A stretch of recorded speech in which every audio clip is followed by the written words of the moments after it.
आप सभी लोगों का स्वागत है। सबसे पहले एज यूजुअल मंगलाचरण करेंगे। ओम अज्ञानतिमिरान्धस्य ज्ञानाञ्जनशलाकया चक्षुन्मिलितं येन तस्मै श्रीगुरवे नमः। श्रीचैतन्यमनोभीष्टं स्थापितं येन भूतले स्वयं रूपकदा मह्यं ददाति स्वपदान्तिकम्।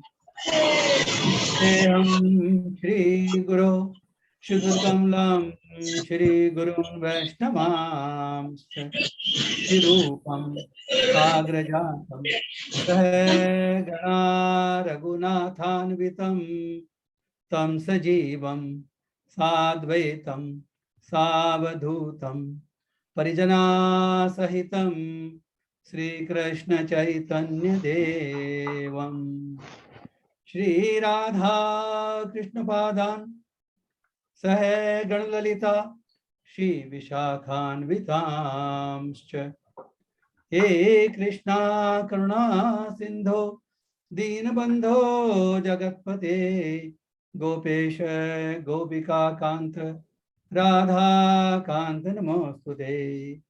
तप्त कांचन गौरांगी राधे वृंदावनेश्वरी वृषभानुसुते देवी प्रणमामि हरिप्रिये। वाञ्छाकल्पतरुभ्यश्च कृपा सिन्धुभ्येव च पतितानां पावनेभ्यो वैष्णवेभ्यो नमो नमः। जय श्री कृष्णा चैतन्य प्रभो नित्यानंद श्री अद्वैत गदाधरा श्रीवासादि गौर भक्त वृंद। हरे कृष्णा कृष्णा कृष्णा हरे हरे, हरे राम राम राम हरे हरे। हरे कृष्णा कृष्णा कृष्णा कृष्णा हरे हरे, हरे राम राम राम हरे हरे। हरे कृष्णा कृष्णा कृष्णा हरे हरे, हरे राम राम राम हरे हरे। ओम नमो भगवते वासुदेवाय। ओम नमो भगवते वासुदेवाय। ओम नमो भगवते वासुदेवाय। नारायणं नमस्कृत्य नरं चैव नरोत्तमं देवीं सरस्वतीं व्यासं ततो जयमुदीरयेत्। नष्टप्रायेषु भद्रेषु नित्यं भागवत सेवया भगवती उत्तमा श्लोके भक्तिर्भवति नैष्ठकी। हरे कृष्णा। श्रीमद् भगवद गीता सत्संग क्लास में आपसे स्वागत है। मेरा सभी भक्तों से अनुरोध है कि आप मुझे आशीर्वाद दें ताकि हम इस दिव्य विषय पर चर्चा कर सकें। तो जब डिस्कस किया था, जैसा मैसेज में लिखा है, सबसे पहले हम भगवद गीता का अध्ययन करेंगे 3 श्लोक। बाद में जैसे समय मिलेगा हमको, आज वामन द्वादशी है, वामन अवतार का दिन है, तो वामन भगवान की जो संक्षिप्त लीला का संक्षिप्त विवरण करेंगे। उसके बाद में भद्र पूर्णिमा आने वाली है 2 दिन बाद, उसका जिक्र करेंगे। और राधा रानी की महिमा का भी पिछली बार पूरा नहीं हो पाया था, उसका भी थोड़ा डिस्कशन करेंगे, जितना समय उतना करेंगे। सबसे पहले हम श्रीमद् भगवद गीता का अध्ययन करेंगे। तो मैं स्क्रीन शेयर करता हूं।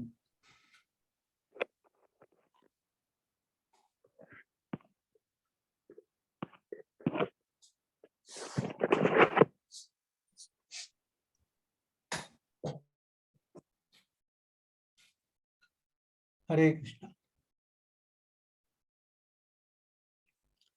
आज हम करेंगे श्रीमद् भगवद गीता चैप्टर 3 अध्याय 3 श्लोक नंबर 20 ऑनवर्ड्स। 19 तक हमने कर लिया था, हम पढ़ेंगे श्लोक नंबर 20 करेंगे।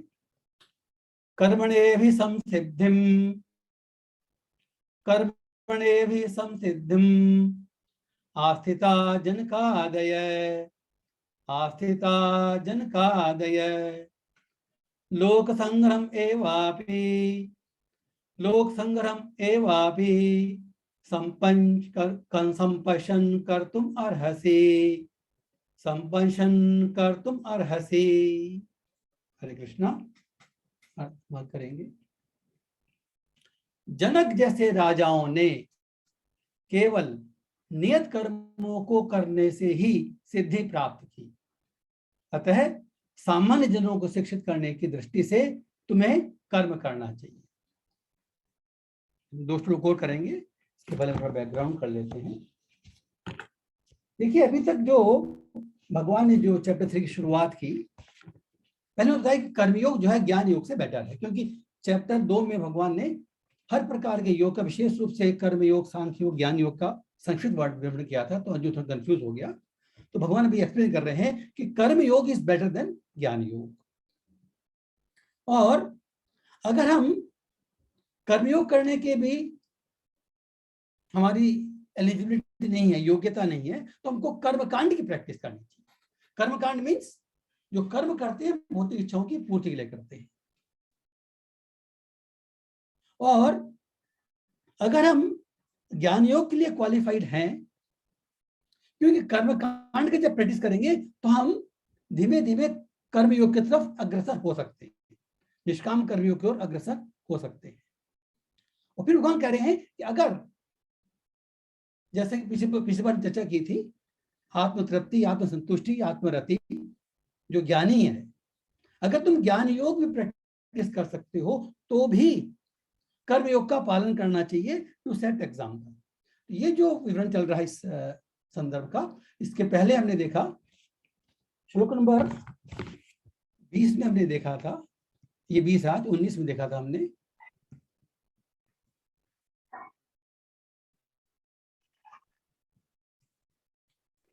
कर्म फल में आसक्त हुए बिना मनुष्य को अपना कर्तव्य समझकर निरंतर कर्म करते रहना चाहिए, क्योंकि अनासक्त होकर कर्म करने से उसे परब्रह्म की प्राप्ति होती है। इसके पहले भगवान ने कहा था कि जो ज्ञान में स्थित है, जो आत्मसंतुष्ट है, आत्मतृप्त है, उसको कर्म करने की आवश्यकता नहीं है, लेकिन उसको भी कर्म फल में आसक्त हुए बिना अपना कर्तव्य समझकर जो कर्म निर्धारित किया गया है तो कर्म करते रहना चाहिए।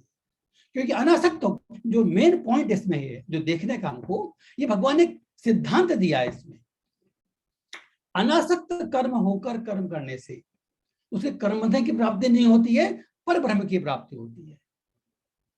कर्म करने से कर्म बंधन की प्राप्ति नहीं होती है अगर हम कर्म को अनासक्त होकर करें, कर्म में आसक्ति नहीं रखें, कर्म के फल में आसक्ति नहीं रखें, लेकिन कर्म करें तो हमको कर्म बंधन नहीं मिलेगा, लेकिन पर ब्रह्म की प्राप्ति होगी। इस बात को पुष्ट करने के लिए आज भगवान ने कहा, एक एग्जाम्पल दिया है। जनक, भगवान क्या कह रहे हैं कि जनक जैसे राजाओं ने केवल नियत कर्मों को करने से ही सिद्धि प्राप्त की, अतः सामान्य जनों को शिक्षित करने के लिए तुम्हें कर्म करना चाहिए। देखिए, तात्पर्य में कह रहे हैं कि जनक जैसे राजा स्वरूप सिद्ध व्यक्ति थे, जो हमने पहले चर्चा की थी, आत्मतृप्त, आत्मरति, आत्मसंतुष्टि, वो स्वरूप सिद्ध थे जनक राजा। अतः वे वेदानुमोदित कर्म करने के लिए बाध्य न थे, उनको कर्म करने की कोई ऑब्लिगेशन नहीं थी कि उनको कर्म करना ही करना है। तो भी वे लोग सामान्य जनों के समक्ष आदर्श प्रस्तुत करने के उद्देश्य से सारे नियत कर्म करते रहे। जनक सीता जी के पिता और भगवान श्री राम के ससुर थे। भगवान के महान भक्त होने के कारण उनकी स्थिति दिव्य थी, किंतु चूंकि वे मिथिला के राजा थे, अतः उन्हें अपनी प्रजा को यह शिक्षा देनी है कि कर्तव्य पालन किस प्रकार किया जाता है। तो भगवान यहां कह रहे हैं कि जनक महाराज ने साधारण जनता को शिक्षा देने के लिए कर्म करने की बाध्यता नहीं होते हुए भी कर्म किया, और फिर 21वें श्लोक में अगेन ही will tell a general principle why it is so. वो हम देखते हैं अभी 21 में है, यद्यत आचरति श्रेष्ठ है तत्तत् देवेतरो जनः स यत् प्रमाणम कुरुते लोकः तद् अनुवर्तते।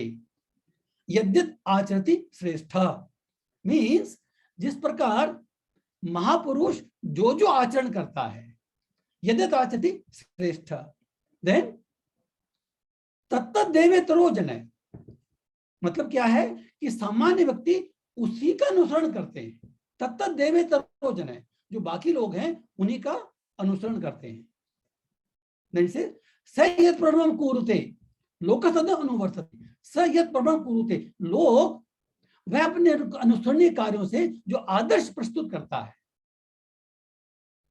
प्रमाण प्रस्तुत करता है स्वयं के आचरण द्वारा, संपूर्ण विश्व उसका अनुसरण करता है। इसलिए यह कहा जाता है कि जो लीडर है ना, देखिए इसमें एक जनरल प्रिंसिपल दिया है। क्या प्रिंसिपल दिया है कि जो महापुरुष, जो लीडर्स आचरण करते हैं, जनरली जो जो उनके इन्फ्लुएंस में है वो उनको फॉलो करते हैं। तो हमको अपने लीडर्स का सिलेक्शन बड़ा सोच समझ के करना चाहिए। देखिए हम देखते हैं यहां पर, सामान्य लोगों को सदैव एक ऐसे नेता की आवश्यकता होती है जो व्यवहारिक आचरण द्वारा जनता को शिक्षा दे सके। इंपॉर्टेंट बात क्या है कि आचरण द्वारा जो जनता को वास्तविक शिक्षा दी जाती है वो आचरण से दी जाती है। देखिए लेक्चर दे करके, व्याख्यान दे करके, किताब पढ़ करके हम इंफॉर्मेशन प्राप्त कर सकते हैं, लेकिन जनता अगर इंस्पायर होगी, अगर कोई आदमी इंस्पायर होगा तो जब किसी व्यक्ति को देखेगा तभी इंस्पायर होगा कि वो ऐसा कर रहा है। और पिछली बार में देखा था कि कैसे श्री प्रभुपाद जी ने अपने स्वयं के आचरण द्वारा इतने लोगों को प्रभावित किया। बोलने की स्टेज बाद में आती है, पहले आचरण की स्टेज आती है। यदि नेता स्वयं धूम्रपान करता है तो जनता को धूम्रपान बंद करने की शिक्षा नहीं दे सकता। चैतन्य महाप्रभु ने कहा कि शिक्षा देने की पूर्व शिक्षक को ठीक ठीक आचरण करना चाहिए। जो इस प्रकार शिक्षा देता है वह आचार्य आदर्श शिक्षक कहलाता है। तो जो आचार्य कहलाने के लायक है, आचार्य का मतलब यह है कि जो अपने आचरण से शिक्षा दे, that is acharya, that is guru actually, जो अपने आचरण से शिक्षा दे। अतः शिक्षक को चाहिए कि सामान्य जन को शिक्षा देने के लिए स्वयं शास्त्रीय सिद्धांतों का पालन करे। कोई भी शिक्षक प्राचीन प्रमाणिक ग्रंथों के नियम के विपरीत कोई नियम नहीं बना सकता। ये जो नियम जो बनाते हैं कि आचरण क्या करना चाहिए, क्या ठीक है क्या ठीक नहीं है, यह आदमी नहीं बना सकता। कोई भी शिक्षक ग्रंथों के नियमों के विपरीत कोई नियम नहीं बना सकता, मीन्स उसका आचरण। इसलिए हम कहते हैं कि हमारा जो आचरण धर्म होना चाहिए साधु, गुरु और शास्त्र। आज के वामन अवतार में हम देखेंगे कि अगर गुरु का आचरण हमको लगता है कि वो शास्त्र के विरुद्ध है तो उस गुरु का भी त्याग किया जा सकता है। आज हम देखेंगे बलि महाराज के प्रसंग में शुक्राचार्य जी ने उनको शिक्षा दी थी, वो बलि महाराज ने मानी नहीं, क्योंकि बलि महाराज ने जज किया कि जो उनको शिक्षा है उनके पद के अनुकूल नहीं है। तो यहां पर यह जरूरी है कि कोई भी शिक्षक प्रामाणिक कोई नियम नहीं बना, अपना नियम नहीं बना सकता। मनु संहिता जैसे प्रामाणिक ग्रंथ मानव समाज के लिए अनुसरणीय आदर्श ग्रंथ हैं। अतः नेता का उपदेश ऐसे आदर्श शास्त्रों नियमों पर आधारित होना चाहिए। जो व्यक्ति अपनी उन्नति चाहता है उसे महान शिक्षकों द्वारा अभ्यास किए जाने वाले आदर्श नियमों का पालन करना चाहिए। यह बात हमको ध्यान देने की है। देखिए, इसलिए देखिए हमारे इस समाज में बहुत सारे रोल मॉडल्स हैं। हम जिस रोल मॉडल से प्रभावित होते हैं हम उसी को फॉलो करना चाहते हैं। तो we have to be extremely careful कि हम किसको चूज करें अपना रोल मॉडल। पहले हमारे जो रोल मॉडल हुआ करते थे, जो हमारे संत हैं या जो हमारे आचार्य हैं, उनको हम रोल मॉडल मानते थे। धीमे धीमे कलयुग के प्रभाव से हमारे रोल मॉडल चेंज होने लगे। और मैंने अपने जीवन में ये देखा है ये कि पहले जो मूवीज बनती थी, कम से कम उनमें एक बात थी कि जो हीरो होता था हमेशा अच्छा व्यक्ति होता था। कभी वो हीरो खलनायक नहीं होता था, कभी उसमें कोई दुर्गुण नहीं पाया जाता था। चाहे वो बाकी कितने भी प्रॉब्लम्स रही हो पुरानी फिल्मों में, लेकिन एटलीस्ट जो हीरो है ही was projected as a good person. वो आदर्श उसका चरित्र था। मुझे याद है, मैं अपने बचपन की बात कह सकता हूं कि अमिताभ बच्चन ने जब से, I think if I remember correctly, जंजीर की पिक्चर आई थी, उसमें उन्होंने द एंग्री यंग मैन, बदला, रिवेंज, पहली बार किसी हीरो ने एक ऐसा चरित्र प्रस्तुत किया जो पॉजिटिव नहीं था, जिसमें नेगेटिव शेड था। वो कंप्लीट नेगेटिव नहीं था, नेगेटिव शेड था। But that was the start of D generation of heroes character. और हमारे खुद की कॉन्शियसनेस में, हमारे it creates a psychological subconscious mind में, हमारे में चेंज क्रिएट करता है। और उसके बाद जितनी मूवीज आई, वो मूवी बहुत फेमस हो गई शायद, तो जितनी मूवीज आई उसमें ये बदले की भावना जो है वो प्रमुख रहती थी। मीन्स एंग्री यंग मैन, वो जो अच्छा व्यक्ति होना चाहिए हीरो, वो भावना चली गई। हमारा आदर्श चेंज हो गया। तो समाज के अंदर जो आपराधिक भावना बढ़ती है, उसका बहुत असर पड़ता है हमारे खुद की पर। हम क्या देखना चाहते हैं। इसी संदर्भ में एक एग्जाम्पल दिया था हमारे आचार्यों द्वारा कि पहले महिलाएं सिगरेट नहीं पीती थी, लेकिन 1920 में जो सिगरेट कंपनियां हैं, उन्होंने देखा कि भाई ये जो समाज का जो 50% वर्ग है वो सिगरेट नहीं पीता, तो हमारा सेल कम हो रही है, जिस गति बढ़नी चाहिए उतनी बढ़ नहीं रही है। उन्होंने जो आज का हमने सिद्धांत देख रहे हैं उसका गलत उपयोग किया, मीन्स दुरुपयोग किया। उन्होंने उस समय के जो सो कॉल्ड लेडी आइकॉन्स थे, फिल्मों के जो आइकॉन्स थे, क्योंकि हमारे रोल मॉडल्स आजकल फिल्मों के रोल मॉडल्स हो रहे हैं। फिल्मों के नेता जो हैं, फिल्म अभिनेता, हमारे रोल मॉडल्स हो रहे हैं। संत और शिक्षक समाज को भूल गए। साधारण सोसाइटी के हमारे रोल मॉडल भी फिल्म के नेता हैं। उन्होंने क्या किया, कुछ फिल्म अभिनेत्री चुना जो फेमस थी, और उनको सिगरेट पिलाने के लिए उन्होंने निकाला the torch of freedom. The torch of freedom कि भाई जो अभी स्त्री जाति जो है वो बंधन में है, वो लिबरेट नहीं है अभी, शी इज नॉट लिबरेटेड, वो अभी पूरी तरह से परतंत्र है, उसको बाहर आना चाहिए। और वो सिगरेट जो सो कॉल्ड लिबरेटेड फीमेल जो आइकॉन्स थे, उनको सिगरेट पीते हुए बताया।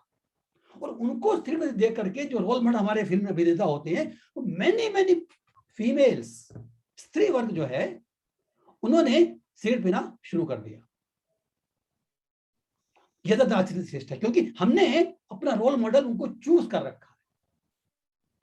That is why it is very important to at least have this intelligence कि इस समाज, पर्टिकुलरली इस कलयुग में तो बहुत सारे रोल मॉडल्स हैं जो निगेटिव शेड वाले, जो निगेटिव कैरेक्टर के हैं। तो हमको अपना रोल मॉडल सोच समझ के चूज करना चाहिए। जो व्यक्ति उन्नति चाहता है उसे महान शिक्षकों द्वारा अभ्यास किए जाने वाले आदर्श नियमों का पालन करना चाहिए। श्रीमद् भागवतम भी इसी की पुष्टि करता है कि मनुष्य को महान भक्तों के पद चिन्हों का अनुसरण करना चाहिए। और आध्यात्मिक बोध के पथ में प्रगति का भी यही साधन है। चाहे राजा हो, चाहे राज्य का प्रशासनिक अधिकारी हो, चाहे पिता हो, चाहे शिक्षक हो, देखिए ये एग्जांपल दिए हैं, किंग जैसे आज के जमाने में द प्राइम मिनिस्टर या चीफ मिनिस्टर या द मिनिस्टर्स या कलेक्टर जो लीडर के रोल में है, दे आर पार्ट ऑफ राजा, राज्य का प्रशासन अधिकारी, दैट्स पार्ट ऑफ किंगडम।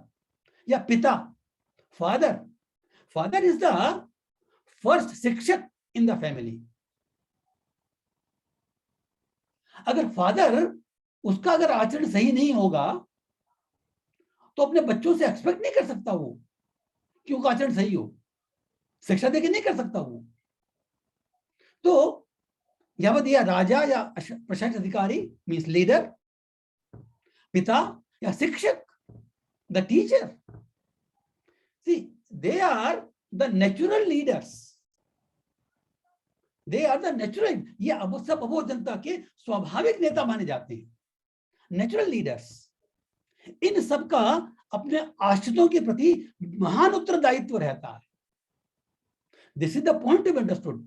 सी हमको जो भी पद मिला है, जो भी रिस्पॉन्सिबिलिटी मिली है, जो भी डेजिग्नेशन है, द भौतिक डेजिग्नेशन जो है, everything carries a responsibility. So we have to understand this responsibility. इस जिम्मेदारी को समझना चाहिए और इसके अकॉर्डिंग हमको काम करना चाहिए। तो इन सब का अपने अपने राष्ट्रपति महान उत्तरदायित्व रहता है। अतः उन्हें नैतिक और आध्यात्मिक संहिता संबंधी आदर्श ग्रंथों से सुपरिचित होना चाहिए। This another important point which Lord Krishna is making here. क्या बोल रहे हैं वो कि जो जो हमारे आश्रित हैं, देखिए यहां पर ये बात हो रही है कि हर व्यक्ति का कोई ना कोई इन्फ्लुएंस सर्किल होता है, छोटा बड़ा हो सकता है डिपेंडिंग अपॉन इस सिचुएशन। जैसे कोई लीडर हो, कोई देश का लीडर होगा तो पूरा संपूर्ण देश उसके इन्फ्लुएंस में है। कोई राज्य का चीफ मिनिस्टर होगा, उसका संपूर्ण जो स्टेट है उसके इन्फ्लुएंस में है। इसी तरह हमारे जो समाज के जो निर्धारण करते हैं, हमने किसको रोल मॉडल मान रखा है, their all so called big personalities जो फेमस हैं। तो पर्टिकुलरली जो फेमस हैं उनका ये दायित्व बनता है। इसलिए भगवान ने अर्जुन को भी कहा है कि भाई you are known as a famous warrior. तुम अगर अपने कर्तव्य का त्याग करते हो तो it will set a very bad example. मींस समाज में जो पद और प्रतिष्ठा मिली हुई है, देखिए जैसे हम वैसे तो भगवत गीता के अनुसार ये कहा जाता है कि we should not bother about it, but it doesn't mean that we should be careless about it. When Bhagavad Gita says that we should not be too much bothered about respect and पद and प्रतिष्ठा, what it means actually, इसका मतलब ये है कि भाई हमको इसके ये बॉदर नहीं होनी चाहिए कि मैं सही आचरण कर रहा हूं, कोई मुझे गलत माना तो कोई प्रॉब्लम नहीं है, लेकिन मेरा आचरण सही होना चाहिए अपने पद के अनुसार। I should not set a bad example. Simple सी बात है, we should not set as a bad example.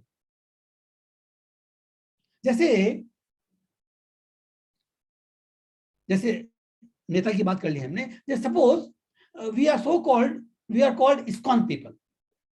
ये अगर तिलक लगा रखा है, कंठी माला धारण कर रखी है, माला है, तो we are called ISKCON people. तो हमारी जो आइडेंटिटी है एक तो स्वयं है, and then we are representing a part of ISKCON, correct. तो अगर हमारा कोई आचरण गलत होगा, it will reflect not only bad on us, but it will reflect bad on the ISKCON as institution. तो जब हम कोई चीज एक्सेप्ट करते हैं, कोई पद एक्सेप्ट करते हैं, तो हम जब ये कहते हैं कि उसके प्रति हमको जागरूक रहना चाहिए, means we should always feel responsible for that, and our behaviour, हमारा जो आचरण जो है उसके अनुकूल होना चाहिए। We should set a good example. इसलिए कहा जाता है इन सब का अपने आश्रितों के प्रति महान उत्तरदायित्व रहता है। अतः इन्हें नैतिक और आध्यात्मिक संहिता प्रति सुपरिचित होना चाहिए। That means the person who claims to be this, who poses as this, whatever his position, वो अगर क्लेम करता है, पोज करता है अपने आप को, तो सबसे पहले उसको ये जानना होता है, परिचित होना होता है कि भाई मुझे किन नियमों का पालन करना है, कैसे करना है. And then he should set the example by he should set by his own behavior. अतः नैतिक अध्यात्म संहिता से भी सुविधा. तो सिद्धांतों से परिचित हों और उसका हम पालन करें. सो this is a great responsibility. हम सबका इंडिविजुअल पद कुछ भी हो सकता है. हम अपने परिवार में मुखिया हैं, वो एक हमारा रोल है. हम किसी सोसाइटी से जुड़े हुए हैं, वो भी हमारा रोल है. तो वी शुड सी कि हमारा जो आचरण है इससे कभी भी विरोधाभास नहीं. और जो सबसे बड़ा हमारी रिस्पॉन्सिबिलिटी है खुद के प्रति, हमारा जो पद है इसमें सबका मनुष्य योनि मिली हुई है. ये बार बार हम चर्चा करते हैं because we should not forget this. हम मनुष्य जन्म हमको मिला हुआ है. We have got a human form of life. This is also responsibility. Why?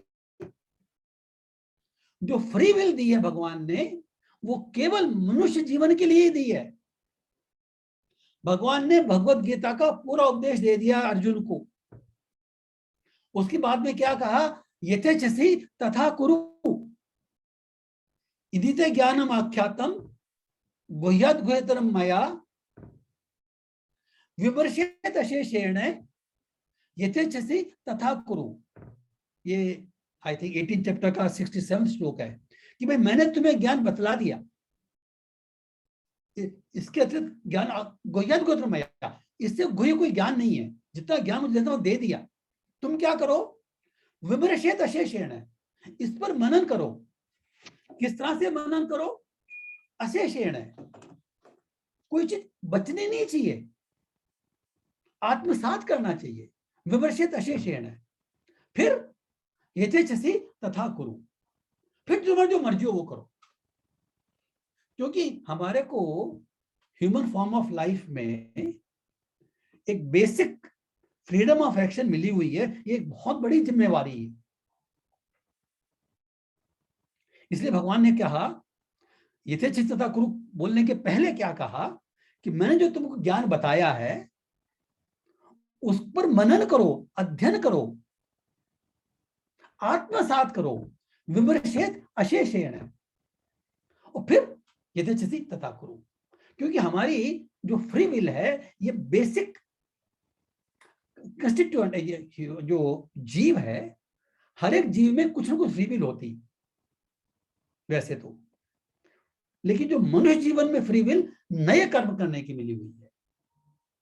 बाकी पशु योनि में या पक्षी योनि में भी फ्री विल मिली हुई है, लेकिन केवल भोग भोगने की फ्रीडम मिली हुई है. जो उनको जो कहां से भोग मिलेगा, कितना भोग मिलेगा, केवल भोग प्राप्त करने की फ्री विल मिली हुई है. लेकिन मनुष्य जीवन में कर्म करने की फ्री विल मिली हुई है. क्योंकि सबसे एडवांस्ड एलिवेटेड स्टेट है जीवित प्राणियों में. तो हमको ये पद मिला है, सबको ये पद मिला है, the human form of life. इस पद का भी हमको, जैसे यहां पर कहा गया है कि हमको इसके जो आदर्श हैं इस ह्यूमन फॉर्म ऑफ लाइफ के, उनको समझना जरूरी है. और जो पहला जो स्टेप है इसमें वो भगवत गीता है. The first step is Shrimad Bhagavad Gita. इसको हमको समझना जरूरी है. इसको हम समझ के, जैसे श्रीमद् भागवतम में हम आचरण करते हैं, जो आचरण किया उनका एग्जाम्पल है, उनमें आज एक दो को देखेंगे क्योंकि आज शुभ अवसर है वामन द्वादशी का. तो आई थिंक टुडे नेक्स्ट श्लोक में भगवान खुद का एग्जाम्पल देते हैं कि उनको भी कर्तव्य की आवश्यकता नहीं है लेकिन फिर भी वो कर्म करते हैं. तो ये हम नेक्स्ट 22-23 आई थिंक दिस 3 श्लोकास we take next time because आज हमको डिस्कस करना है. तो उसमें भगवान स्वयं का एग्जाम्पल देते हैं और ये पुष्ट करते हैं, इस बात को पुष्ट करते हैं कि अगर किसी व्यक्ति को कर्म करने की आवश्यकता नहीं भी है तो भी उसको आदर्श आचरण प्रस्तुत करने के लिए कर्म करते रहना चाहिए. I think we will stop sharing screen now.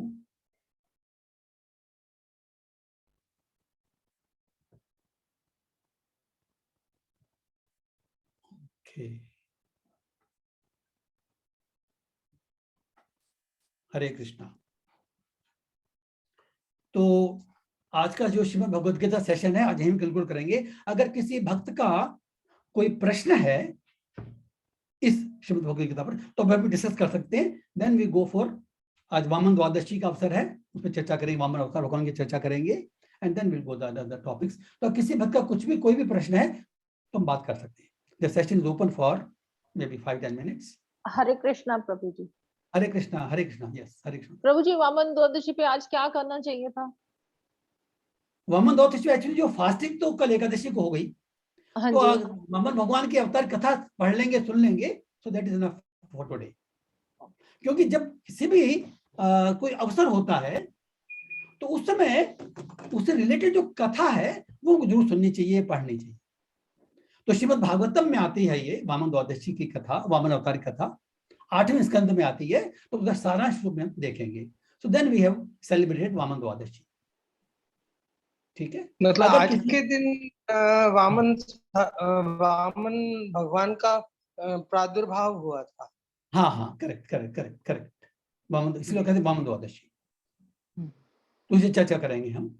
तो जब भी कोई अवतार होता है ना, जैसे जिसमें जो तिथि आती है तो हम उनका ग्लोरिफिकेशन करते हैं। देखिए, ये व्हेनेवर वी ग्लोरीफाई, चाहे भगवान का ग्लोरिफिकेशन करते हैं, भगवान के शुद्ध भक्तों को ग्लोरिफिकेशन करते हैं, तो हम अपने ये शुद्धिकरण के लिए होता है। तो जो पर्व जो होता है ना, दिस फेस्टिवल, हमने, that is in our society every day is a festival, something और द अदर। हमारे महान आचार्यों का हम बर्थडे सेलिब्रेट करते हैं, हमारे अवतारों का हम बर्थडे सेलिब्रेट करते हैं। वो इसलिए करते हैं कि our consciousness should always be आध्यात्मिक, our conscious should be submerse, क्योंकि हमारे में ह्यूमन बड़े वीकनेस है ये। अगर हम प्रैक्टिस नहीं करें, आदत नहीं डालेंगे ना, so it is a matter of habit. 90% of what's we do आदतन, बिकॉज ऑफ हैबिट। अगर हमने हैबिट सही डाल ली तो हमारा काम हो गया। See thoughts they get into action, thoughts का एक्शन में परिवर्तन होता है। Repeated action form habit and habit forms character and character forms next destination, हमारा स्वभाव।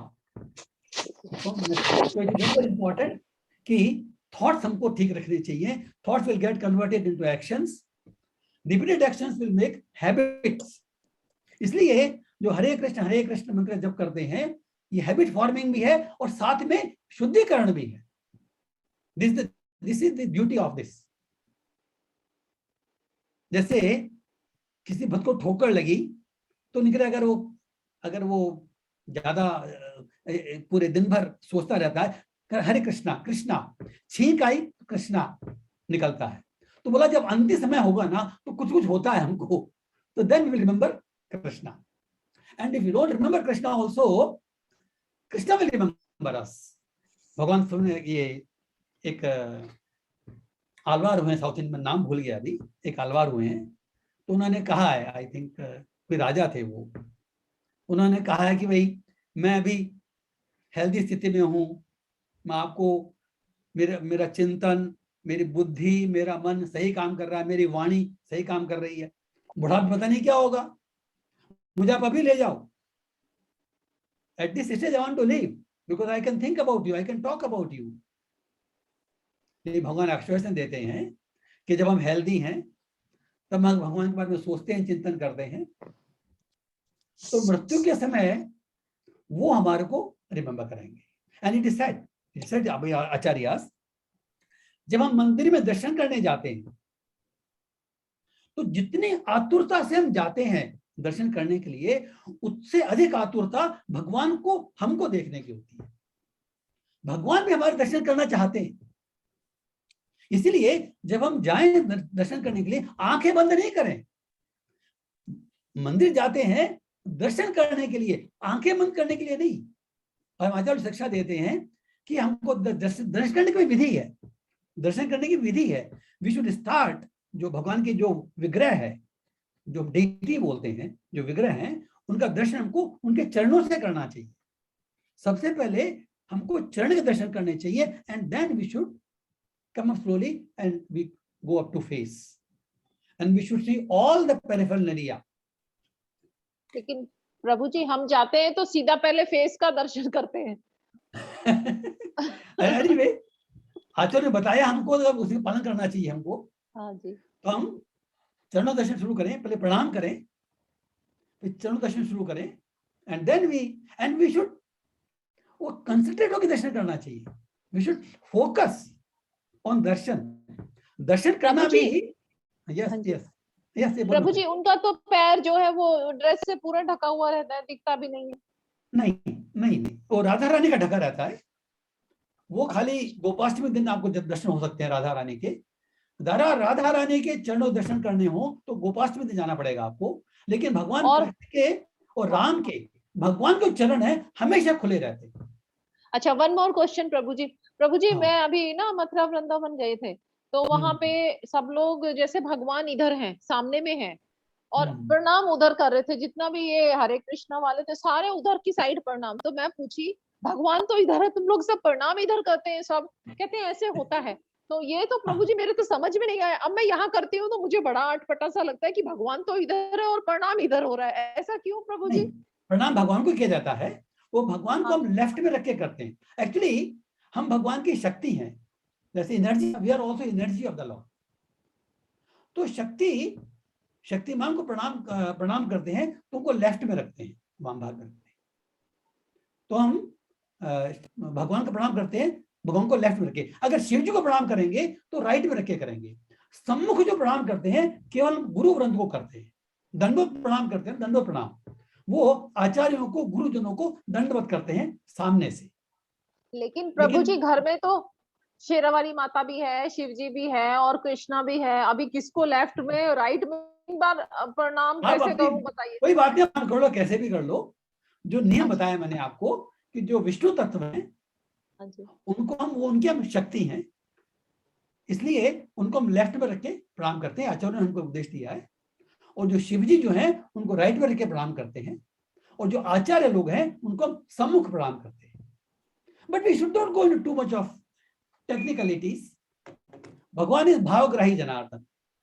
अगर आपका भाव सही है तो बहुत ज्यादा चिंता करने की जरूरत नहीं है। लेकिन अगर हमको आचार्यों से मालूम पड़ गया है, हमने सुन लिया है, तो प्रणाम भगवान को ही करते हैं वो। लेकिन कल से मैं हमारे 3 आचार्य बार का कर आदेश, दूंगी। हाँ, हमारे आचार्य का आदेश है कि हम विष्णु तत्व को प्रणाम करेंगे, हमारे लेफ्ट में होने चाहिए वो, और शिव तत्व हमारे राइट में होने चाहिए, और आचार्य गुरुवन हमारे सम्मुख होने चाहिए। That's it.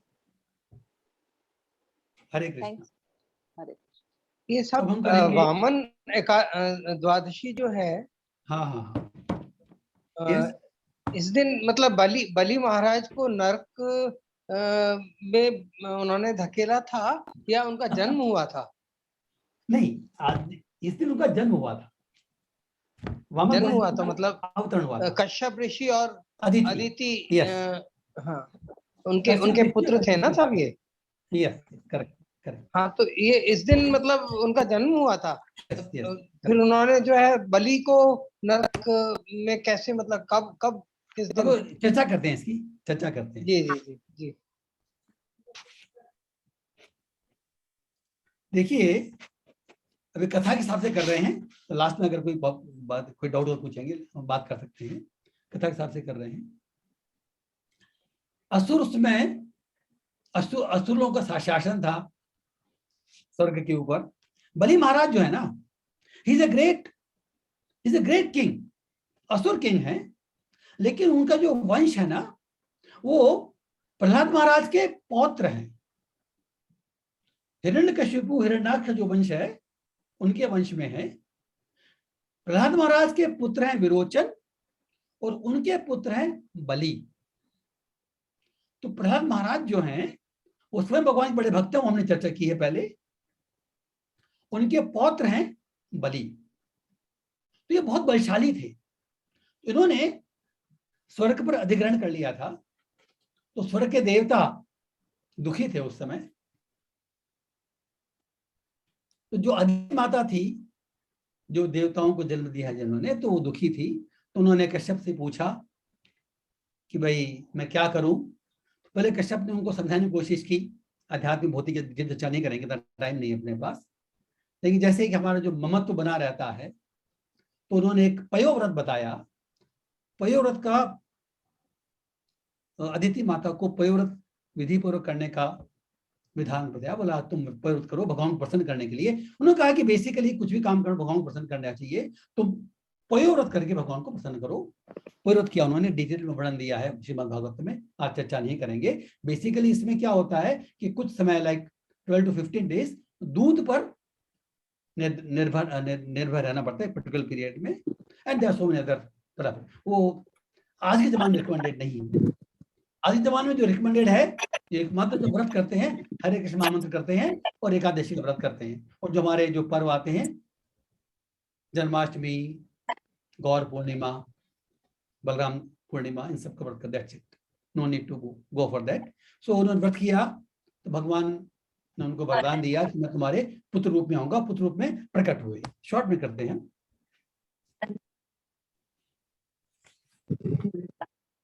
तो ये बनाता है कि कैसे प्रकट हुए। तो जो जितने भी देवी देवता थे, ब्रह्मा जी थे, सब ने आके उनको गिफ्ट दिया। जो हम देखते हैं ना वामन देव का जो स्वरूप देखते हैं, छाता, छत्र और कमंडल, पूरा वर्णन है भागवतम के अंदर किसने क्या दिया वामन देव को। And then he was like a ब्राह्मण पुत्र, भिक्षुक ब्राह्मण। तो वो जा रहे हैं बलि महाराज के यज्ञ में। देखिए इसमें बिफोर वी स्टार्ट दिस कथा, हमको ऐसा लगेगा कि उन्होंने बलि महाराज का बहुत विनष्ट अनिष्ट कर दिया, लेकिन वो बलि महाराज पर असीम कृपा कर रहे हैं। जैसे जैसे हम पढ़ेंगे ना इसको समझ में आएगा आपको। तो कहने होते हैं जब वामन भगवान एज ए ब्राह्मण पुत्र, वो भगवान बलि महाराज की यज्ञशाला में पहुंचे, तो बलि महाराज ने कहा कि हे ब्राह्मण पुत्र, ऐसा प्रतीत होता है कि आप यहाँ मुझसे कुछ मांगने आए हैं। आपके मन में जो भी अभिलाषा हो उसे निसंकोच कहिए। गाय, सोना, घर, खाद्य पदार्थ, पेय पदार्थ, विवाह के लिए ब्राह्मण पुत्री, गांव, हाथी, घोड़े, रथ अथवा जो भी चाहिए कृपया मांग लीजिए। ये उन्होंने कहा, बलि महाराज ने कहा। Bali was supposed to be a greatest दानी, जैसे कर्ण दानी कहा जाता है, वैसे बलि महाराज का भी दानी कहा जाता है, और दानी के साथ में वो भक्त भी है। देखिए बलि महाराज का भी पहले हम चर्चा की थी, जो 12 महाजन होते हैं, महाजन मीन्स जिनको धर्म का मर्म मालूम, 12 महाजन कहे जाते हैं, उनमें बलि भी एक है। तो उनकी प्रशंसा की, ब्राह्मण पुत्र के रूप में वामन प्रशंसा की। वो कहते हैं, थोड़ा सा देख लेते हैं उसमें। हे दैत्यराज, ये बोल रहे हैं वामन देव, हे दैत्यराज, अपने यशस्वी पूर्वजों के चरणों को ही अनुगमन करने वाले महाबली, क्या उपमा दे रहे हैं कि हे महाबली, तुम अपने यशस्वी पूर्वजों के चरणों का अनुगमन करने वाले हो। मुझे अपने पैरों के नाम से केवल 3 पग भूमि चाहिए, 3 स्टेप्स लेंथ। यद्यपि आप अत्यंत उदार हैं और मुझे मेरी अपेक्षाओं से कहीं अधिक भूमि दान दे सकते हैं, किंतु फिर भी मैं अपनी आवश्यकता से अधिक रत्ती पर भूमि भी नहीं लेना चाहिए। यदि कोई विद्वान ब्राह्मण अन्यों से अपनी सही आवश्यकता अनुसार दान लेता है तो पाप कर्मों से नहीं बंधता। तो भगवान ने अपने प्रिंसिपल दिया ब्राह्मणों के लिए। See, the Brahmins, they are authorized by Shastra to take charity. Like Kshatriyas, they are authorized to take tax, kar, from the public. लेकिन यहां पर कह रहे हैं सो ब्राह्मण कैन टेक चैरिटी, लेकिन उसको अपनी आवश्यकता के अनुसार लेना होता है। अगर ऐसा करता वो तो पाप कर्म से नहीं बंधता, then is not subject to the पाप कर्म।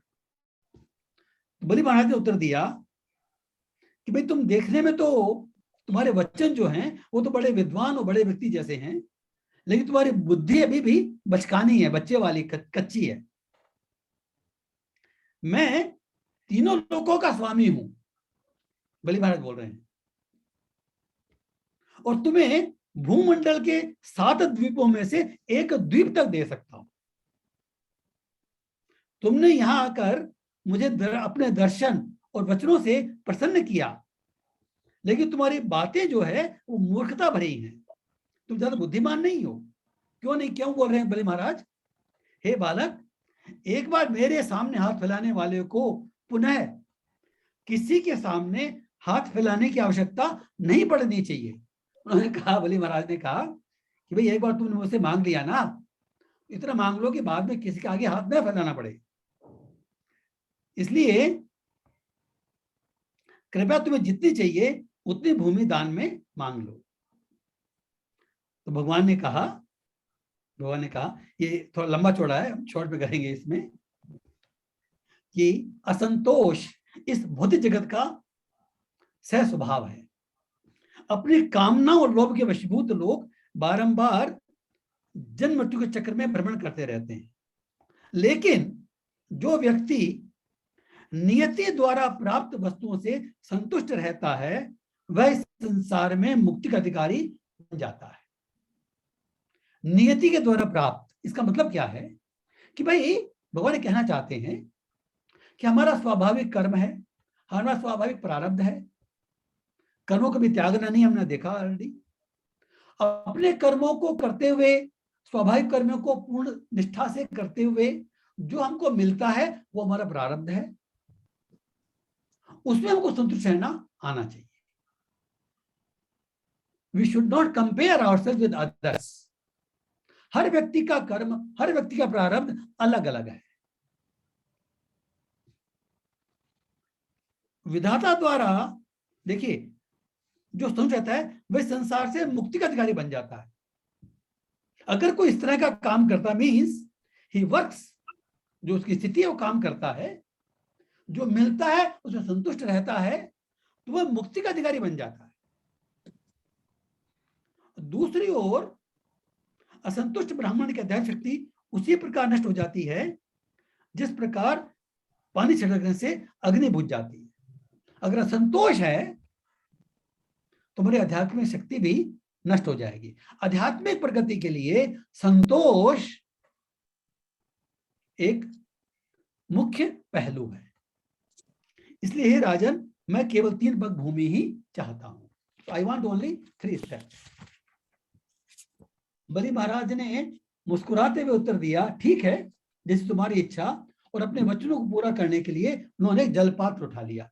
देखिए पहले जमाने में ये संकल्प करते हैं। आज भी किसी पंडित के पास जाएंगे ना, हम कहते हैं भाई कथा करवानी है या ये पूजा करवानी है, तो पहले आपसे वो संकल्प कराता है जल दे करके।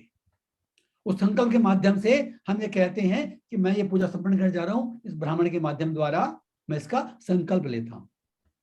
तो इस तरह से उन्होंने दान देने का संकल्प ले रहे हैं भी बलि महाराज। तो उन्हें जलपात उठा लिया संकल्प लेने के लिए कि मैं इनको 3 पग भूमि दूंगा। और शुक्राचार्य जो हैं वो असुर के गुरु हैं।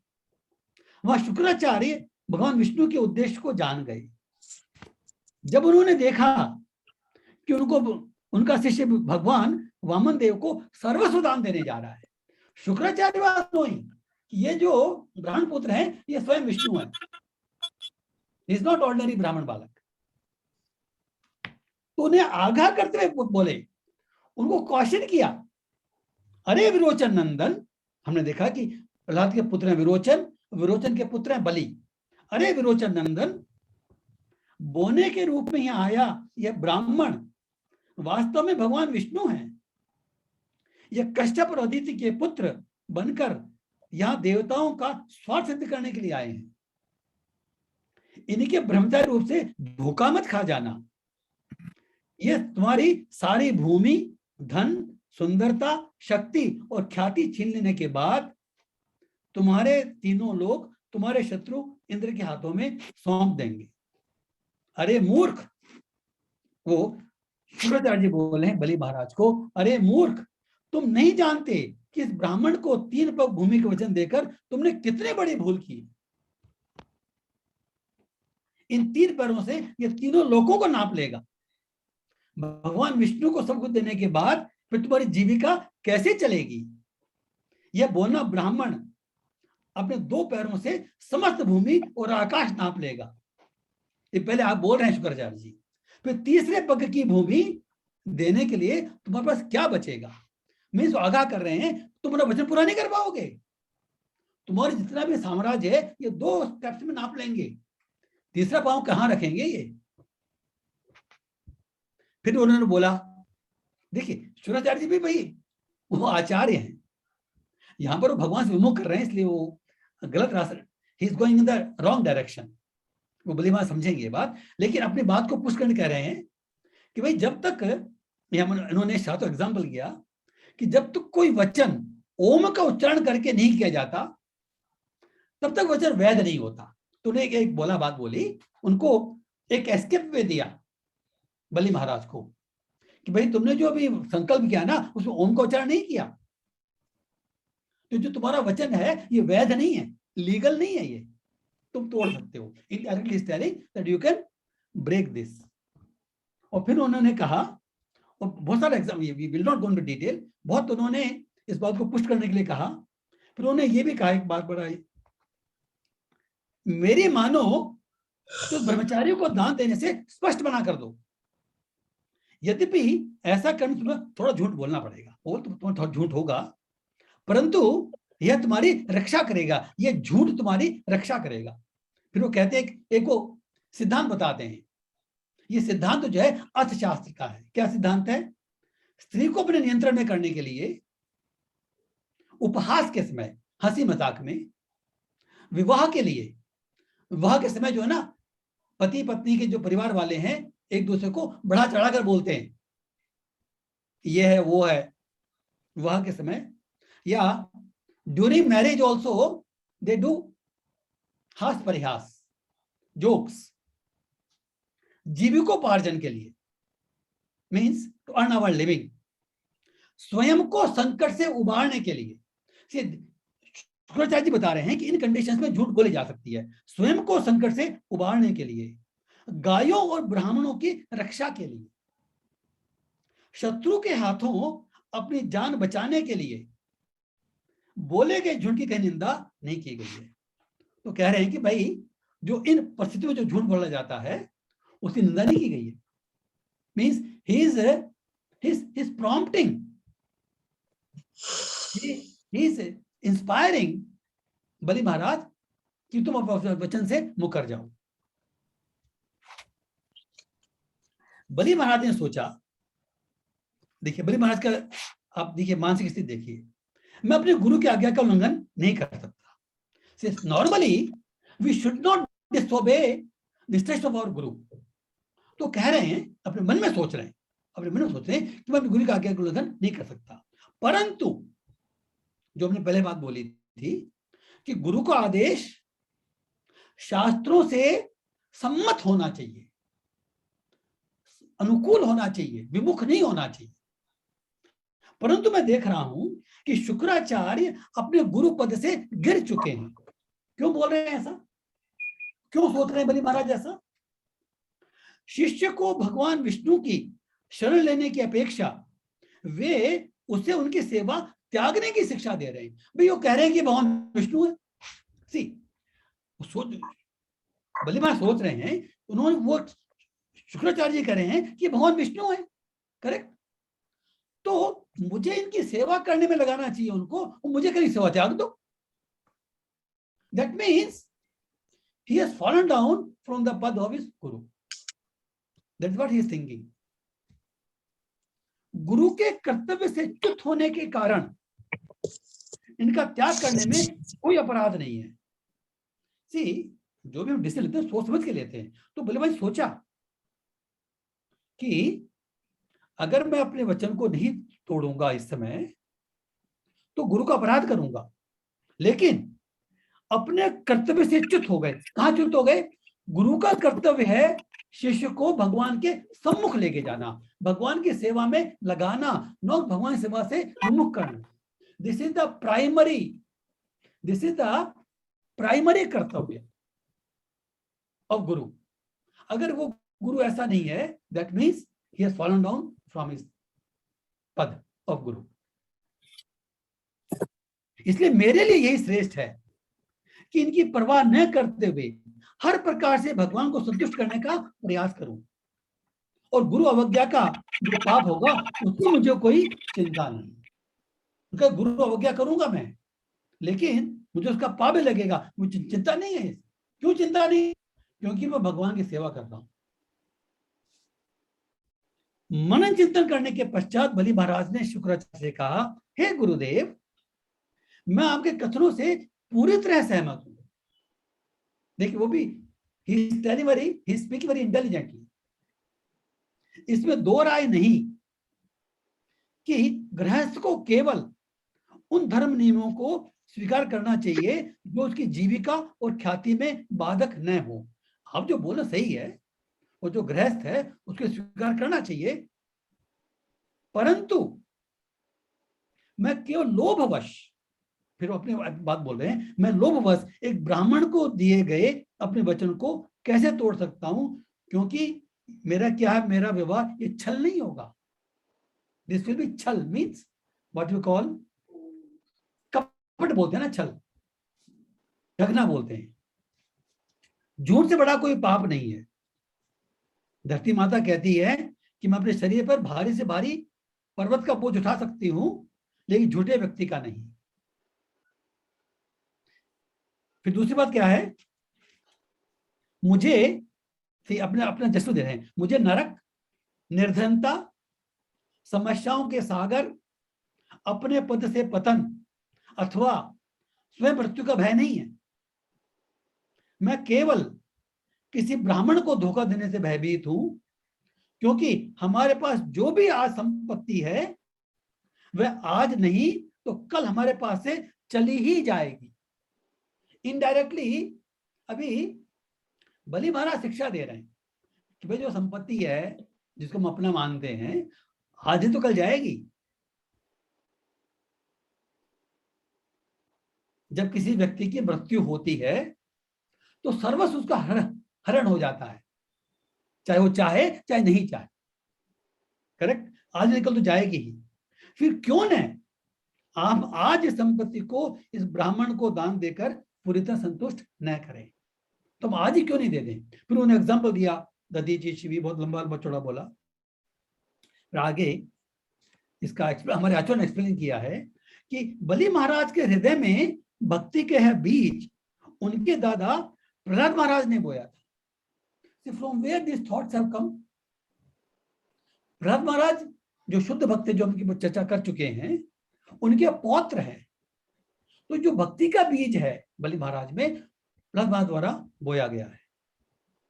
अतः जब उससे हो गया वृक्ष पर फल लगने लगे तो बलि इतने शुद्ध हो गए कि स्वयं भगवान कृपावश प्रकट हो गए। आचार्य क्या बोल रहे हैं? बलि महाराज इतने शुद्ध हो गए कि भगवान कृपावश उनके सामने प्रकट हो गए, उनको छलने के लिए। ये भगवान की कृपा है। भगवान के सम्मुख प्रकट हो जाना, it is the greatest benediction one can have. ये ब्राह्मण, इसलिए प्रहलाद महाराज की कृपा से भगवत प्रेम के चरम लक्ष्य को प्राप्त होने के कारण बलि महाराज ने तुरंत निर्णय लिया, ये बोना ब्राह्मण जो भी मांगेगा मैं उसे दूंगा। फिर because we don't have much time, इसमें कह रहे हैं कि इस प्रकार बलि महाराज अपना सर्वस्व इस ब्राह्मण को दान देने कटिबद्ध थे। जो शुक्राचार्य जी जो हैं, इस निश्चय देख के विक्षुब्ध हो गए, उन्होंने श्राप दे दिया। शुक्राचार्य जी ने श्राप दे दिया बलि महाराज को भगवत प्रेरणा से। जो शुक्राचार्य जो श्राप दे रहे हैं ये भी भगवत प्रेरणा है, क्योंकि होने वाला है। भगवत प्रेरणा से उन्होंने बलि महाराज को श्राप दिया कि बलि तू ज्ञान और विवेकहीन है, परंतु फिर भी तू स्वयं को बड़ा विद्वान समझता है। तेरा इतना साहस कि तूने मेरी आज्ञा का उल्लंघन किया है, अतः शीघ्र ही तू अपने समस्त ऐश्वर्य को खो देगा, अपने समस्त ऐश्वर्य से विहीन हो जाएगा। गुरु द्वारा शाप दिए जाने पर भी बलि महाराज दृढ़ निश्चय से विचलित नहीं हुए। रीति अनुसार उन्होंने सर्वप्रथम भगवान वामन को जल अर्पित किया और अपने वचन पालन करने के लिए 3 भाग भूमि दे दी। तो इसका हम शॉर्ट पे कर लेते हैं। तो फिर हमको मालूम कथा मालूम है, भगवान ने एक पग से समस्त भूमंडल नाप लिया, दूसरे पग से समस्त ब्रह्मांड नाप लिया। वो डिटेल वर्णन है इसका, बड़ा सुंदर वर्णन है एक्चुअली। कभी टाइम मिलेगा तो हम करेंगे कि भगवान का कौन सा अंग कहां तक पहुंच गया। तो वहां ब्रह्मा जी ने भी स्तुति की। जो रक्षा जाम्बवान जो हैं, इस अवतार में ऐसा कहा जाता है कि जो जाम्बवान है उन्होंने इस जो त्रिविक्रम रूप है भगवान का, कहलाता है त्रिविक्रम रूप। इस त्रिविक्रम रूप का भगवान त्रिविक्रम का जाम्बवान ने 3 बार प्रदक्षिणा भी की और ब्रह्मा जी ने उनके चरणामृत का पान किया। बहुत डिटेल वर्णन है। तो फिर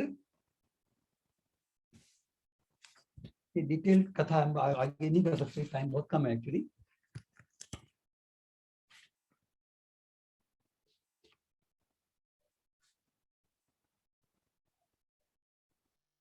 भगवान वामन देव ने कहा, हे असुरराज, तुमने मुझे 3 पग भूमि देने का वचन दिया है, परंतु मैंने केवल अपने 2 पैरों संपूर्ण ब्रह्मांड को नाप लिया है। बताओ मैं तीसरा पैर कहां रखूं? क्योंकि दान देने का वचन देकर तुमने उसे पूरा नहीं किया, इसलिए तुम्हें निम्न लोकों में जाना होगा। भगवान कह रहे हैं अभी, अपनी संपत्ति पर मिथ्याभिमान होने का तुमने भूमि देने का वचन तो दिया, लेकिन तुमने पूरा नहीं कर पाए। इस दोष के कारण शुक्राचार्य की आज्ञा के अनुसार तुम्हें कुछ वर्षों के लिए पृथ्वी के नीचे लोकों में रहना होगा।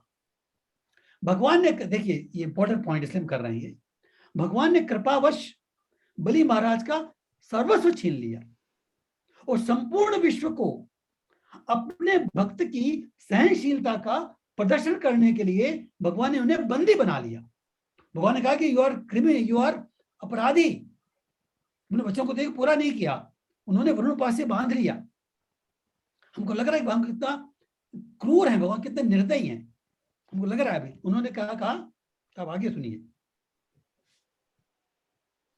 तो भगवान ने कहा, तो बलि महाराज कहते हैं, हे भगवान, यदि आपको लगता है कि मैंने आपको वचनानुसार दान नहीं दिया है तो मैं निश्चित ही इसकी व्यवस्था करूंगा। मैं नहीं चाहता कि किसी ब्राह्मण को दिया गया वचन मेरा अधूरा रहे, अतः कृपया आप तीसरा पग मेरे सर पर रखें। अब यहां पर प्रश्न उठ सकता है कि जब भगवान ने 2 पांवों से पूरा ब्रह्मांड नाप लिया तो ये सर जो है, can it take 3rd step? तो हमारे आचार्य ने समझाया है कि ऐसा कहा जाता है कि जो मालिक होता है ना, इस समय दान देने के पहले जो बैल बलि जो महाराज हैं वो इस ब्रह्मांड के मालिक थे, करेक्ट? तो जो शक्तिमान होता है, जो मालिक होता है, उसका पद उसकी संपत्ति से बड़ा होता है। तो जो उनकी संपत्ति थी वो भगवान ने 2 पग में नाप ली, लेकिन उनका जो सर है, स्वयं जो है व्यक्ति, वो उससे भी बड़ा होता है। तो उन्होंने, it is very much authorized bonafides, कि उन्होंने अपना सर दिया भगवान को अपना तीसरा चरण रखने के लिए, अपना वचन पूरा करने के लिए। तो देखिए यहां पर जो सेंटेंस को देखना है, अपने भक्त की सहनशीलता को प्रदर्शित करने के लिए। तो ये जो हमको जो लगता है कि भगवान ने ये अन्याय किया है, so this is to glorify the devotees. आज हम जो कथा कर रहे हैं, वामन भगवान की जब कथा करते हैं तो वामन भगवान से जो ज्यादा गुणगान हो रहा है वो बलि महाराज का हो रहा है, और भक्तों के गुणगान से भगवान प्रसन्न होते हैं। इसलिए ये गौरवान्वित करने के लिए भगवान ये लीला अभी कर रहे हैं। देखिए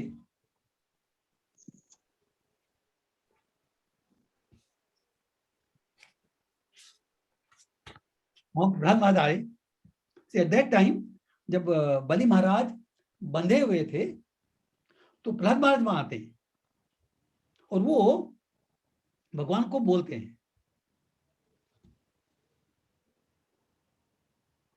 प्रहलाद महाराज डिटेल में बोलते हैं, और विंध्यावली जो है बलि की पत्नी है, विंध्यावली बलि महाराज की ओर से कृपा की याचना करने लगे। ब्रह्मा जी ने मेरा स्वर मिलाया और कहने लगे, हे समस्त जीवों के स्वामी और हितैषी, मेरे अनुमान में, अब ये ब्रह्मा जी बोल रहे हैं भगवान को, मेरे अनुमान में बलि का सर्वस्व छीन कर आपने उसे पर्याप्त दंड दे दिया है।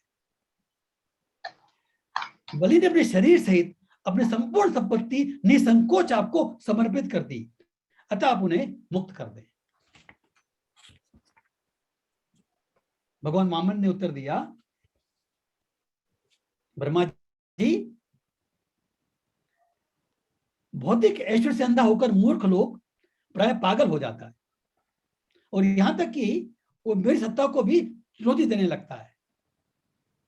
ऐसे लोगों पर विशेष अनुग्रह दिखाने के लिए मैं सबसे पहले उनकी सारी संपत्ति हर लेता हूं। एक भगवान ने प्रिंसिपल दिया है कि अगर संपत्ति हमारे लिए बाधक बनती है तो सबसे पहले भगवान हमारी संपत्ति छीनते हैं, अगर वो बाधक है तो। और अगर वो संपत्ति सहायक है तो संपत्ति देते हैं। कहने मतलब जो भक्त है उसका आगे या तो उसको ग्लोरीफाई करो या उसको आगे अपने पथ बढ़ने के लिए वो हम ऐसी व्यवस्था करते हैं। इसमें आगे कह रहे हैं,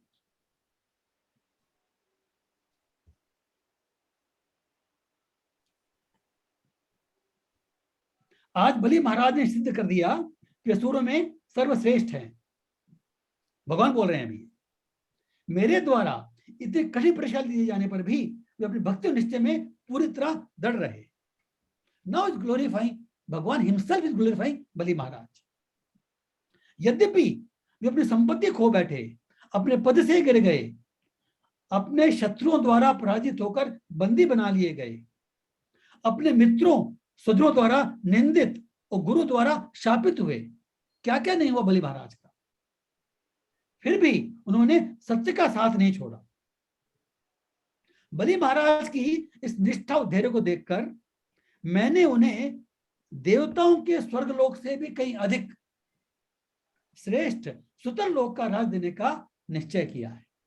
आई थिंक इसका भी आगे कथा है एक्चुअली, बट प्रहलाद भी स्तुति करते हैं and it is lot of further things. कहने का मतलब यह है कि उन्होंने जो सुतल लोक है उनका राज्य दिया और बलि महाराज को अपना सुदर्शन चक्र प्रदान किया उनकी रक्षा के लिए, और स्वयं द्वारपाल बनकर रह रहे हैं बलि महाराज के, द्वारपाल बनकर रह रहे हैं बलि महाराज के। लंबी कथा है वो, sometimes else will do it. इस तरह से भगवान ने अपने भक्त को ग्लोरीफाई करने के लिए ये जो लीला रची भगवान ने, और फिर उनको महिमान्वित किया और सुतल लोक राज दिया, वो स्वर्ग से भी अधिक श्रेष्ठ है। I think with this we conclude here today's session. आज ज्यादा टाइम नहीं है, तो बाकी जो टॉपिक्स हैं वो maybe we can take next time, because it is not now, it is not possible. अगर किसी भक्त का कोई प्रश्न है, कोई कमेंट है, कोई सजेशन? यस यस, मैं ये पूछना चाह रहा था कि बलि महाराज असुर थे, हाँ, राक्षस कुल के थे, हाँ, है ना? और हमारे जितने भी ग्रंथ हैं उनमें राक्षस कुल जो है उसको ब्राह्मण वर्ग माना जाता है, है ना? तो ब्राह्मण जो है, ब्राह्मण को क्या देगा? देखिए, हरे कृष्णा, मतलब देखिए, क्षत्रिय जो है वो तो ब्राह्मण को देगा, वहां तक तो बात सही है। देखिए हरे कृष्णा, इसमें बलि महाराज क्या है, देखिए जनरल ऐसा नहीं है, असुर कुल के अंदर भी कैटेगरीज होती हैं। जैसे शुक्राचार्य जी ब्राह्मण है, लेकिन बलि महाराज भी राजा है। राजा है, लेकिन वो भी ब्राह्मण तो है। नहीं, all asuras are not Brahmins. All asuras are not Brahmins. They know, they have this knowledge. जैसे रावण को भी ज्ञान था, ब्राह्मण था वो, लेकिन जैसे कि भगवत में कहा गया है कि ब्राह्मण जो है वो कर्म और गुणों के आधार पर निर्धारित होता है। चातुर्वर्ण मया सृष्टम गुण कर्म विभागशः।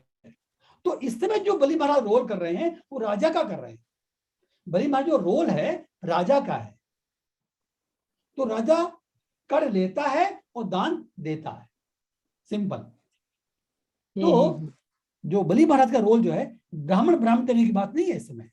ब्राह्मण ब्राह्मण की आप अगर डेफिनेशन देखोगे भगवत गीता के अंदर, तो उसके पास कोई संपत्ति नहीं होनी चाहिए, उसको इस चिंता नहीं होनी चाहिए कल मैं क्या खाऊंगा। Oil to oil. हाँ, जो 9 गुण बताए ब्राह्मण के, 9 गुण बताए, तो केवल जन्म लेने से ब्राह्मण नहीं बनता। जब कभी डिटेल में बात होगी, ये भगवत गीता 18वें चैप्टर के अंदर जो लास्ट चैप्टर है, उसमें ब्राह्मण, क्षत्रिय, वैश्य और शूद्र, इन सबके स्वाभाविक गुण बताए, जिनमें वो 9 गुण बताए, जैसे सहिष्णुता और सरलता, आस्तिकता, अपरिग्रह, या सो मेनी, टॉलरेंस।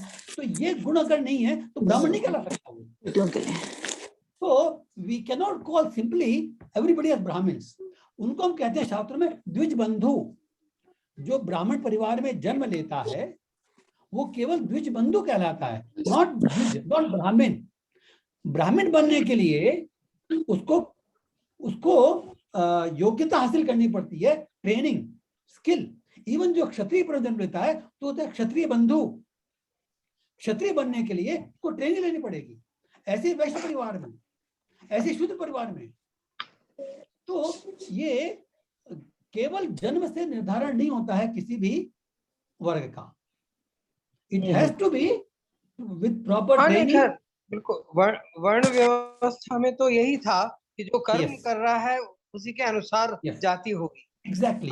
एक्चुअली ब्राह्मण का पुत्र जो है वो शूद्र भी हो सकता है, वैश्य भी हो सकता है, क्षत्रिय भी हो सकता है। ठीक है, देखिए हमारे एग्जाम्पल हैं जो ऋषभ देव हैं, उनके इफ आई रिमेम्बर करेक्टली वो 100 पुत्र थे। उनमें कुछ महान ऋषि बने, कुछ राजा बने। इस तरह से एक ही राजा के पुत्र जो हैं वो अलग अलग, कभी डिटेल में चर्चा करेंगे उसकी। तो it is only, Hare Krishna, yes. जैसे रावण हुए और वो रावण के जो भाई है विभीषण जी हुए। हाँ हाँ, इस तरह से प्रभु जी, है ना। हाँ, वो जैसे विभीषण जो भक्त था, हाँ, विभीषण राम जी के भक्त थे और वो रावण तो जैसे असुर प्रवृत्ति के थे जैसे। हाँ, लेकिन वो थे तो विप्र ही ना, थे तो ब्राह्मण ही थे। देखिए कर्म से तो ब्राह्मण कुल में वो पुलस्त ऋषि के कुल में आए थे। हाँ। लेकिन इस समय रावण भी राजा था, तो वो जो रोल जो है वो क्षत्रिय का कर रहा था, तो हम उसको ब्राह्मण नहीं कह सकते। हाँ, वही ब्राह्मण का जो शास्त्र ज्ञान हो सकता है उसको, बट इज रोल एक क्षत्रिय है, so we can not call them Brahmins. The role has to define the Brahmin, Kshatriya, शूद्र, वैश्य। ठीक है प्रभु जी? बिल्कुल ठीक बात। सो केवल जन्म से हम निर्धारण नहीं कर सकते कि ब्राह्मण है। जो कर्म है बेसिकली और जो गुण है उनके आधार पर निर्धारण होता है। लेकिन भक्ति में कोई जन्म बात नहीं, भक्ति में कोई रेस्ट्रिक्शन नहीं है कि ब्राह्मण, क्षत्रिय, वैश्य, शूद्र वो वही भक्ति करते। No, everyone, every individual can do bhakti. Hare Krishna. Yes mata ji, anything else? Yes, Purnima के बारे में आप बताने वाले थे ना कुछ? हाँ, पूर्णिमा के बारे में पिछले वक्त चर्चा की थी। एक्चुअली ये जो भद्र पूर्णिमा आएगी ना, इस दिन परीक्षित महाराज का महाप्रयाण हुआ था, तो वो कथा करने वाला था। और जो इम्पोर्टेंस ये है क्योंकि इस दिन श्रीमद् भागवतम संपूर्ण हुई थी, इसलिए पहले हमने क्लास चर्चा की थी कि हमको भद्र पूर्णिमा के दिन श्रीमद् भागवतम को दान देना चाहिए। ग्रंथ जो है, बुक, ये 18 बुक्स में आती है, 12 वॉल्यूम्स, 18 वॉल्यूम्स है, 12 स्कंद है इसमें। तो हमको अपने घर में रखना चाहिए। Srimad Bhagavatam is non different from Krishna. Srimad Bhagavatam is same as Krishna, भगवान का साहित्यिक अवतार है। तो पहले हमको अपने घर में लाना चाहिए अगर नहीं है तो, और अगर हमारे घर में है तो किसी और को भी दान देना चाहिए ताकि उनके घर में भगवान कृष्ण आ सके। ये भगवान कृष्ण का ही रूप है श्रीमद् भागवतम। तो इस पूर्णिमा के दिन परीक्षित महाराज ने महाप्रयाण किया था, तो उसका जो लीला जो है ना वो इसके 12वें स्कंद में आती है, अंत में आती है। तो थोड़ा ज्यादा बड़ा नहीं है, may be sometime next will do. Radha Rani का भी कुछ बाकी बच गया तो वो भी नेक्स्ट टाइम करेंगे, जैसे जैसे हमको समय मिलेगा। आज वामन भगवान के बड़ा इंपॉर्टेंट अवसर था ये कि आज हमें चर्चा करनी। ठीक है, आज का दिन वैसे बड़ा शुभ है। आज मेरे गुरु महाराज का जन्म दिवस भी है साहब। हरी हरी बोल, थैंक यू। हाँ, और प्रभु आज जी, आज आपका मेरे भी गुरु महाराज स्वामी दिव्यानंद जी महाराज का भी जन्म अच्छा। दिवस है साहब। Very nice, very nice, that's great. अच्छा प्रभु जी, Yes. आपका हाँ। बर्थडे चला गया ना, 17 सितंबर का था क्या शायद से? Yes, yes, yesterday it was sorry yesterday. प्रभु जी, हैप्पी बिलेटेड बर्थडे। नहीं, nobody knew actually, only जो हमारे कॉलेज वाले हैं वो जानते हैं, बाकी सब वो नहीं जानते। that doesn't sorry, matter. कल ही था प्रभु जी, अभी कल हुआ आपका बर्थडे। अच्छा, sorry। Hare Krishna, thanks for everybody. तो एक्चुअली उस दिन का कोई मतलब महत्व नहीं है, क्योंकि जो अगर हम दीक्षा ले लेते हैं तो जिस दिन दीक्षा ले जाती है ना, वो असली बर्थडे होता है। Hare Krishna. Anyway, thanks to all the devotees. अच्छा, कल जो है, कल विनोद लोहाड़िया का भी जन्मदिन है साहब। टुमारो कल यू अपने टुमारो। हाँ, ग्रेट ग्रेट। विनोद जी हैं या लोहाड़िया? विनोद लोहाड़िया का भी Lohadia ji. In anticipation, happy birthday, happy birthday. In anticipation, thank you, thank you. हमारा तो एक ही जन्म हुआ है, 2 जन्म नहीं हुए। आप अपने लक्ष्य की ओर अग्रसर हो, भगवान की भक्ति आपको प्राप्त हो, आपको जीवन का लक्ष्य मिले, यही प्रार्थना। Hare Krishna. Thank you, thank you. With this we conclude. Hare Krishna Krishna Krishna Hare Hare, Hare Ram Ram Ram Hare Hare. Hare Krishna Krishna Krishna Hare Hare, Hare Ram Ram Ram Hare Hare. Hare Krishna. We'll conclude now. Hari बोल, हरि बोल।